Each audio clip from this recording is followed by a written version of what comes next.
ہم سب کا پروردگار، دونوں جہانوں کا مالک، اسی کی بڑائی بیان کرتے ہیں، اسی کی کبریائی بیان کرتے ہیں، اور اس عظیم رب کا شکر ادا کرتے ہیں کہ جس نے اپنے کرم سے، اپنی بے شمار مہربانیاں اور احسانات سے آج یہ رمضان المبارک کا آخری جمعۃ المبارک ہمیں نصیب کیا، اور اس پر خوش قسمتی کہ مسجد میں آ گئے، تندرستی دی، صحت دی، یہ توفیق دی، یہ ہدایت دی کہ ہم اللہ کے گھر میں آئیں، اللہ کا ذکر کریں، اور اللہ کے گھر میں آنا بھی آسان ہو گیا ان مشکل حالات میں۔ جب مسجدیں بند تھیں، 4-5 جمعے تو جمعہ نماز تو ہوئی، لیکن 4-5 لوگوں کے ساتھ تو اللہ کا بڑا شکر ہے کہ جو مسجد کھلی ہے اور پوری شرائط کے ساتھ، اذن عام کی شرط کے ساتھ جمعے کی نماز ادا کی جا رہی ہے ہر مسجد میں، کہ اللہ کا بہت بڑا کرم ہے۔ دنیا کا بدنصیب انسان ہے وہ جو اللہ کے آگے سر نہیں جھکاتا اور جمعہ بھی نہیں پڑھتا اور عید بھی نہیں پڑھتا۔ جسے عید کی نماز کی بھی توفیق نہ ہو، جس سے جمعے کی بھی توفیق نہ ہو، اس سے بڑا بدنصیب آدمی کون؟ وہ اللہ کی بارگاہ سے بالکل دھتکار دیا۔ اب دعا ہے اللہ اس کو ہدایت دے، اللہ توبہ دے، اللہ ہمیں بھی ہدایت دے، کیونکہ اللہ کے ہاتھ میں ہے، جس کا جب چاہے دل بدل دے۔ دعا کریں اللہ سے، اللہ سب کا دل بدلے، موت سے پہلے زندگی تبدیل ہو جائے۔ جب میرے اور آپ کے آقا و مولا حضرت محمد رسول اللہ صلی اللہ علیہ وسلم تشریف لائے، اعلان کیا اللہ کا نبی، تو حدیث میں آتا ہے کہ لکھا اس طرح کہ خانہ کعبہ میں ایک شخص آگے کھڑا ہوتا تھا، ایک شخص آگے ہوتا تھا، ایک شخص اس کے پیچھے ہوتا تھا، اور اس کے ساتھ ایک بچہ ہوتا تھا جو پیچھے کھڑا ہوتا تھا، اس کے ساتھ ایک بچہ ہوتا تھا، اور ان دونوں کے پیچھے ایک عورت ہوتی تھی۔ بس یہ اسلام کی ابتدا ہے کہ ایک شخص آگے کھڑا ہوتا تھا، ایک آدمی پیچھے، اس کے ساتھ ایک بچہ، اور ان کے پیچھے ایک عورت۔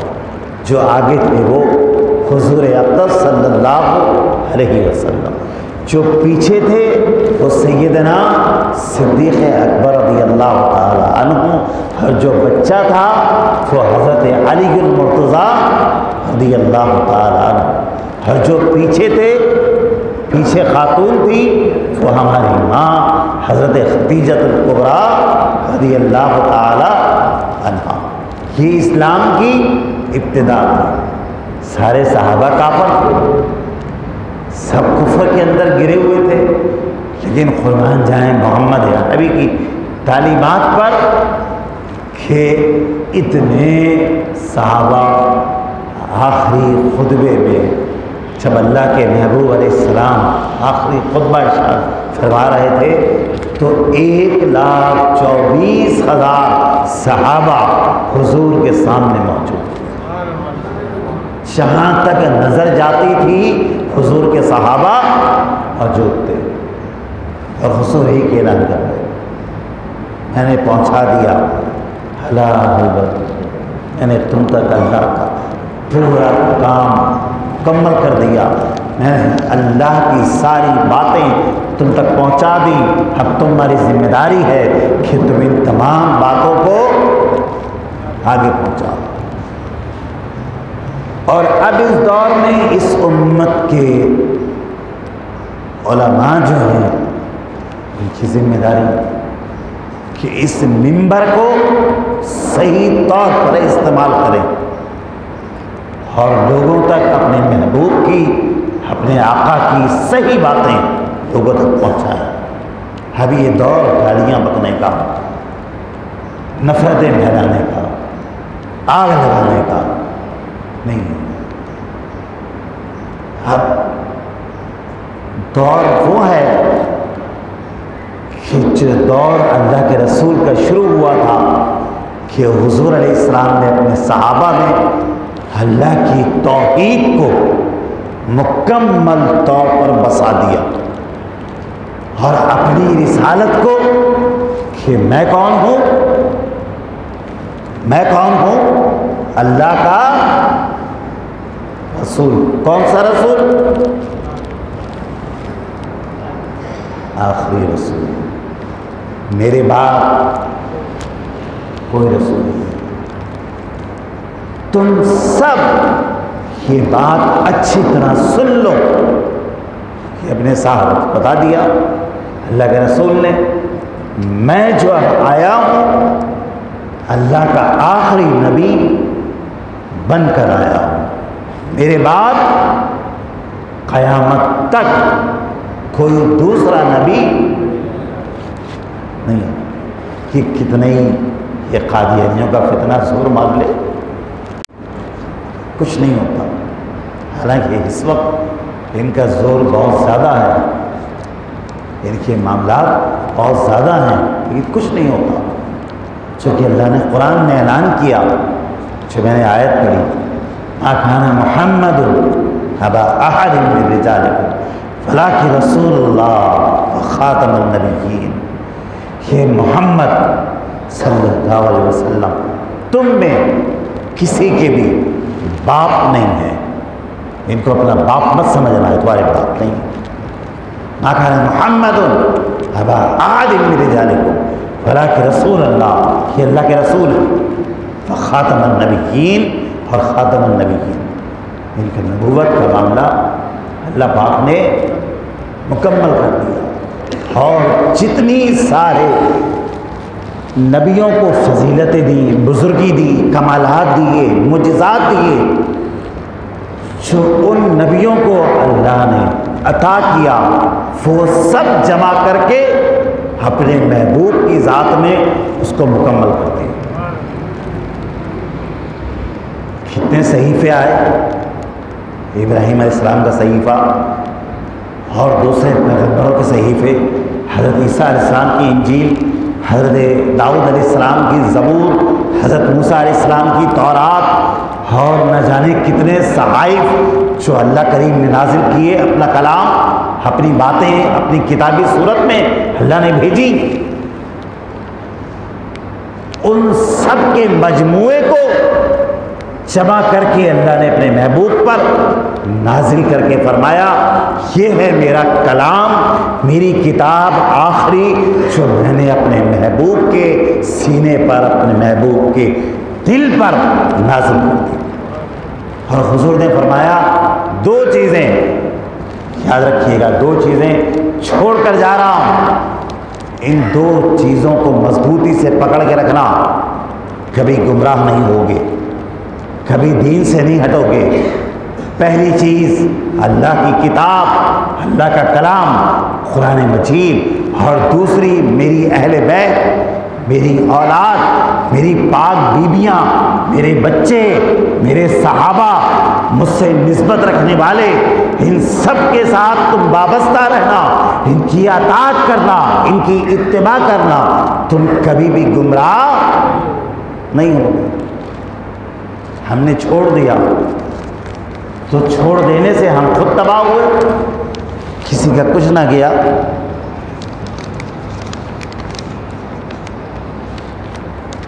جو کچھ انعام تھے اللہ کے، وہ دین کے اعتبار سے، دین کی برکتوں کے اعتبار سے، کہ دنیاوی دولت کو، دنیاوی مال کو، دنیاوی چیزوں کو آپ اہمیت مت دیجیے گا. ان تمام دنیاوی چیزوں کے ساتھ اگر اللہ کی ہدایت ہے آپ کے لیے تو یہ ساری چیزیں آپ کے لیے نعمت بن جائیں گی. اور اگر اللہ کی ہدایت نہیں ہے تو دولت بھی عذاب، اولاد بھی عذاب، زندگی بھی عذاب، صحت بھی عذاب، ہر صبح و شام آپ کے لیے ایک عذاب کی صورت بن جائے گی. لیکن اگر ہدایت ہے اللہ کی طرف سے، دین کی برکت مل گئی تو آپ جیت جائیں گے. ایک چھوٹی سی بات سنیے، اللہ نے ذہن میں ڈالی. دین کی اصل ترجمانی کیا ہے؟ ایک شخص آیا اللہ کے محبوب کے پاس کہ یا رسول اللہ صلی اللہ علیہ وسلم، میں ضرورت مند ہوں، میں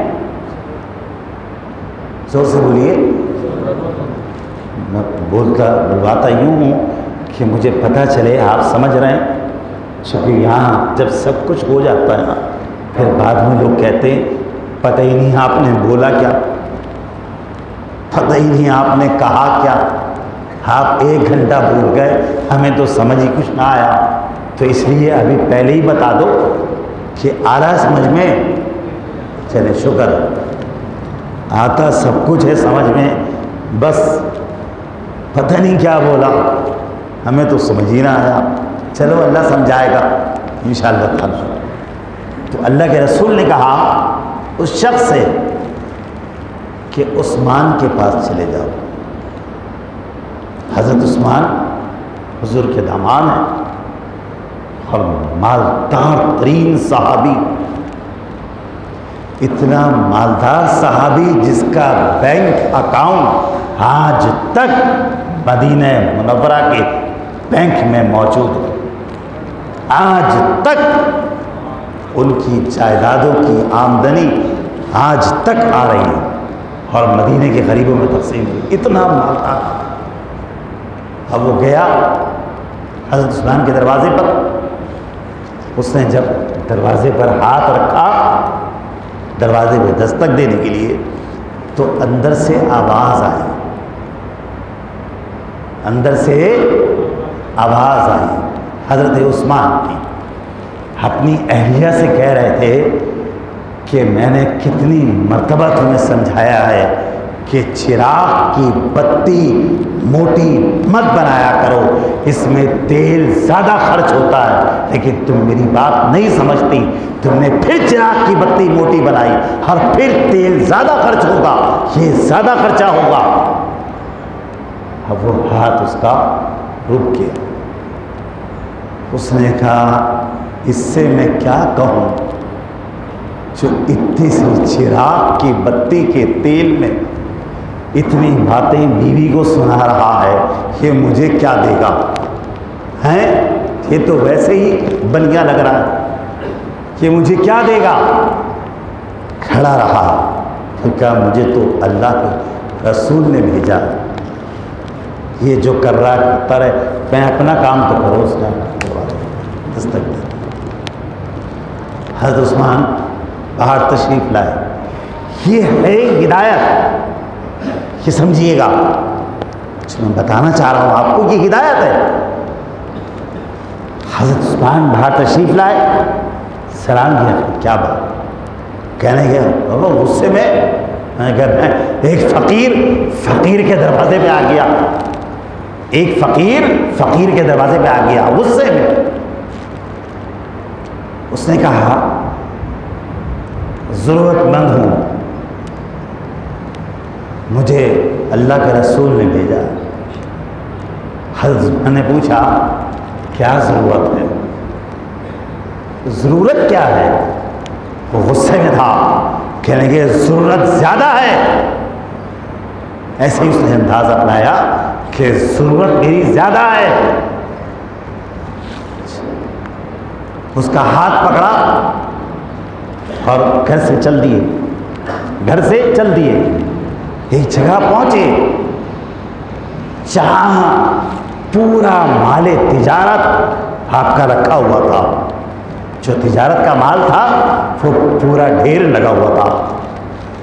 جا کے کھڑے ہوئے کہنے لگے یہ سب تمہارا ہوا، یہ جتنا بھی مال ہے یہ سب تیرے لیے۔ وہ ہل گیا، کہنے لگا تمہیں نے تو کہا ہے کہ تمہاری ضرورت بہت زیادہ ہے، تو اتنے مال سے تیری ضرورت پوری ہو جائے گی؟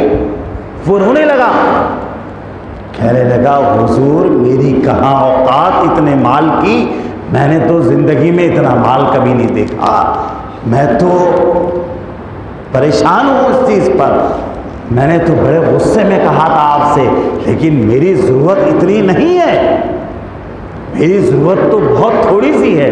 کہا تمہیں نے تو کہا تھا کہ تمہاری ضرورت زیادہ ہے، چاہو اب میں آ گیا تو جتنا مال ہے یہ سب تیرا ہوا، لے جا۔ اس نے کہا حضور ایک بات بتائیں۔ کہا پوچھو۔ کہا اتنا ہزاروں دینار ہزاروں درہم کا مال آپ نے اٹھا کے مجھے دے دیا، اور ایک اتنی سی بتی پر چراغ کی آپ اپنی بیوی کو اتنی باتیں سنا رہے تھے کہ یہ تیل زیادہ کتنا تیل لگ جائے گا، 1 درہم کا تیل خرچ ہو جائے گا۔ کہا بھائی وہ میری ذات کا معاملہ ہے، وہ میری ذات کا معاملہ ہے، میرے رب نے کہا کہ اپنی ذات پر اتنا فضول نہ خرچ کرنا، چونکہ فضول خرچ کرنے والوں کو اللہ پسند نہیں کرتا۔ تو جب چھوٹی بتی میں گزارا ہو سکتا ہے تو موٹی بتی لگانے کی چراغ میں کیا ضرورت ہے؟